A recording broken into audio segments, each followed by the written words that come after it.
अलिकति अहिले चाहिँ के यो सिचुएसन हेर्दाखेरि चाहिँ कस्तो आइरहेको छ भने कतिपय नयाँ आउनुभएको स्टुडेन्टहरूलाई अथवा नयाँ आउनुभएकोहरूलाई चाहिँ अलिकति नियङ्गोको प्रब्लमहरू धेरै भएको छ हैन हो त्यसको लागि नमस्ते यहाँको शुभ नाम हजुर नमस्कार धन्यवाद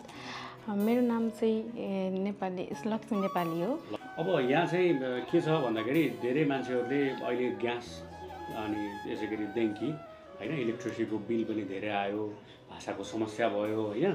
अनि यो चाहिँ जोड्नलाई अलिकति राम्रो आइडिया कहीं नेपालीले पनि सेवा दिनुभएको छ भने उहाँलाई पनि सम्पर्क गर्थ्यौँ भन्ने खालको थियो हैन तपाईहरुले पनि त्यस्तै सेवा दिनुहुन्छ भनेर हामीलाई अफलाइनमा भन्नुभयो के गर्नुहुन्छ तपाईहरुको काम के हो के सेवा दिइराख्नु भएको छ नेपालीहरुलाई हजुर हाम्रो चाहिँ अब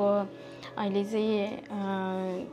सबै कामहरू चाहिँ नेपालीहरूलाई हैन जति पनि स्टुडेन्टहरू आउनुहुन्छ नयाँ स्टुडेन्टहरूदेखि लिएर अब यहीँ बस्नुभएको जापानमा बसिरहनु भएको जति पनि नेपालीहरू हुनुहुन्छ उहाँहरूलाई चाहिँ हामीले अब रुम सर्दै हुनुहुन्छ भने चाहिँ देन्की ग्यासदेखि लिएर हजुरको वाइफाईदेखि लिएर नयाँ सिमदेखि लिएर हैन सबै सर्भिसहरू चाहिँ हामीले उहाँहरूलाई दिने कोसिस चाहिँ गरिरहेको छौँ दिइरहेको पनि छौँ र अब आउने नयाँहरूलाई पनि हामीले सबै सर्भिसहरू चाहिँ दिइरहेको नै छौँ हैन अब अहिले हामी यो भिडियो चाहिँ जापानको टोकियोबाट बनाउँदैछौँ भनेपछि धेरै साथीहरूलाई लाग्न सक्छ टोकियोमा मात्रै सेवा हो कि भन्ने लाग्न सक्छ उहाँहरूलाई हैन तपाईहरुको सेवा चाहिँ जापानको कुन कुन ठाउँमा छ के छ हाम्रो चाहिँ यो जापानको जुनसुकै ठाउँमा पनि सर्भिस दिन सक्छौँ हैन यो चाहिँ हाम्रो अब ठाउँमा जुनसुकै ठाउँमा पनि हजुरको अब देन्की ग्यास रुम सरिरहनु भएको छ भने देन्की ग्यासदेखि लिएर हजुरको अब नयाँ सिमदेखि लिएर सबै कुराहरू चाहिँ हामीले सर्भिसहरुमा दिन सक्छौँ कुरा गर्दाखेरि यहाँ ब्याकग्राउन्डमा फोनहरु पनि देखे मैले हैन यो चाहिँ किन्न मिल्ने हो कि मान्छेहरु धेरैले ल यो किस्तामा फोन चाहियो भनेर पनि सोधिराख्नुहुन्छ हैन हजुर के यो सेवा पनि गरिराख्नु भएको छ तपाईहरुले हजुर हजुर हाम्रोबाट चाहिँ हाम्रो अब आइफोनहरु अब अहिले नयाँ स्टुडेन्टहरु आउनु भयो भने चाहिँ उहाँहरूलाई भिजा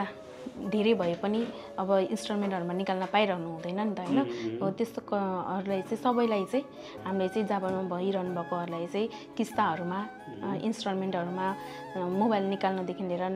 यतिकै क्याशमा पनि लिन सक्नुहुन्छ हैन त्यो सर्भिसहरु पनि छ हामीसँग चाहिँ अब नेपालीहरु धेरै अहिले थुप्रै थपिनु भएको छ यो भिडियो हामीले 2025 मा बनाइरहेको छौं हैन अनि धेरै स्टुडेन्टहरु अनलाइनबाट स्क्याममा पर्ने गर्नुभएको छ मोबाइल लिने चक्करमा पनि हैन त्यस्तो मान्छेहरुलाई सजेसन के छ तपाईको कसरी चाहिँ त्यस्तो ठगीबाट बचिन सकिन्छ त्यसको लागि चाहिँ अब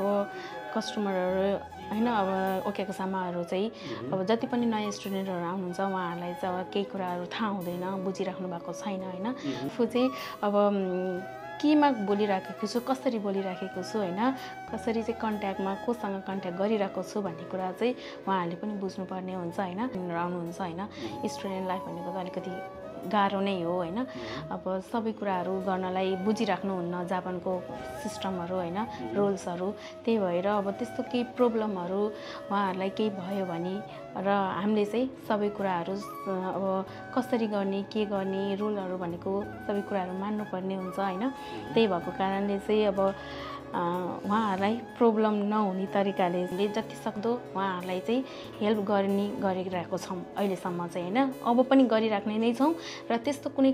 नयाँ आउनु भएको छ भने स्टुडेन्ट होस् अथवा अरू नै जुनसुकै भिजालाई पनि हामीले चाहिँ सक्दो